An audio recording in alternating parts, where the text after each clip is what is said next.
Hello बच्चों, चलिए प्रश्न को पढ़ते हैं। एक प्रयोग में हाइड्रोजन के साथ अपचयन पर 2.4 ग्राम आयरन ऑक्साइड ने 1.68 ग्राम आयरन दिया। एक अन्य प्रयोग में 2.9 ग्राम आयरन ऑक्साइड ने अपचयन पर 2.09 ग्राम आयरन दिया। उपरोक्त डाटा से कौन सा नियम निरूपित होता है? ABCD 4 विकल्प दिए, सही विकल्प का पता लगाना है। तो चलिए प्रश्न की मुख्य अवधारणा पे बात करते हैं। अवधारणा देखिए, रासायनिक संयोजन के नियमों में एक नियम होता है स्थिर अनुपात का नियम। तो स्थिर अनुपात के नियमानुसार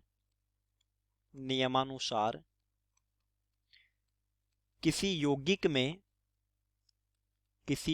में अवयवी तत्वों के द्रव्यमानों का अनुपात निश्चित होता है चाहे स्रोत कुछ भी हो, जैसे जल को कहीं से भी प्राप्त करे। हाइड्रोजन और ऑक्सीजन के द्रव्यमानों का अनुपात 1:8 ही होगा। अब देखिए, पहले प्रयोग फर्स्ट में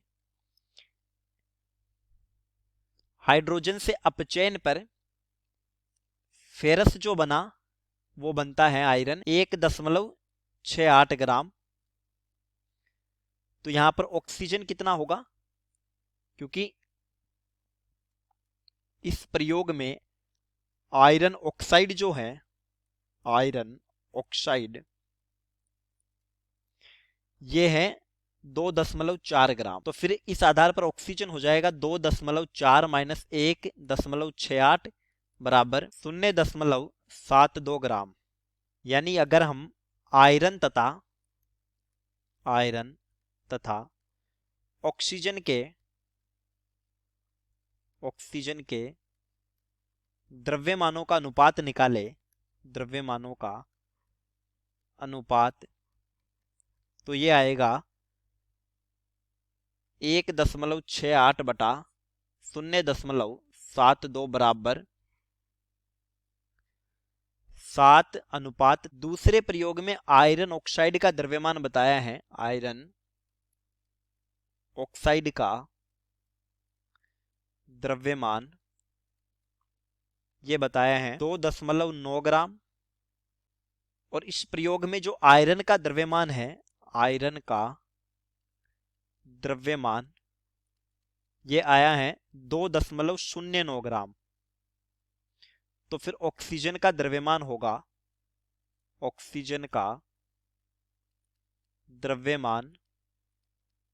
बराबर 2.9 माइनस 2.09 बराबर 0.81 ग्राम।